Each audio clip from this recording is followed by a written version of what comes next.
ว่าอายมันต้องมีมือแต่งสินสดของแพงคำ2 บาทขาดอง500,000รอนัดวันแต่งบอกเพื่อนทุกแห่งมือวันวิวาแต่ก็1 ปีผ่านมาอายนี่นายังหาเงินบ่ได้ยานคนอยู่ไกลเอาใจเจ้าไปเป็นอื่นห้ามบ่ได้ยืนกลางคืนก็บ่ได้นอนพ่อนะผู้ใดก็ฝากบอกเจ้ารอก่อนให้อายหาเงินสักก้อนแล้วสิย้อนขึ้นมาขอแต่งเพื่อนมันที่หลังเขาแต่งกันแล้วหลายคู่น้องคือสิฮู้ว่าเพิ่นนั้นรวยเงินแสนแต่อายมันทุกข์อย่าเทียบใส่เขาเด้อแฟนอายหาจริงใจนักแน่นขอแฟนเจ้าอย่าเปลี่ยนใจคนสาเบิดบานว่าอายมันแล้วบ่ได้แต่งสินสดของแพง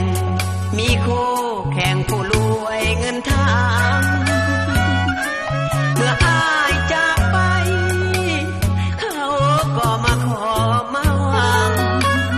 มันไว้ขอไว้แล้วนะเป็นอย่างยังบ่ได้แต่ง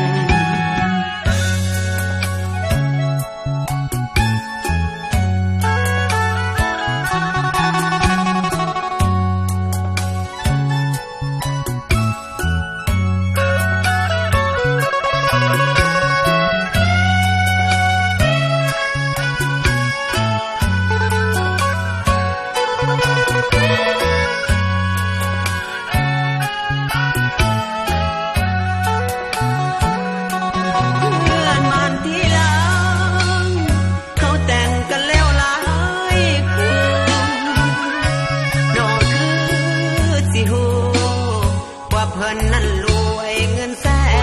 นแต่อายมันทุกข์อย่าเทียบใส่เขาเด้อแฟนอายหาจริงใจนักแน่นขอแฟนเจ้าอย่าเปลี่ยนใจคนสาเบิดบานว่าอายมันแล้วบ่ได้แต่งสินสดของแพงมีคู่แข่งผู้รวยเงินทางเมื่ออายจากไปเขาก็มาขอมาวาง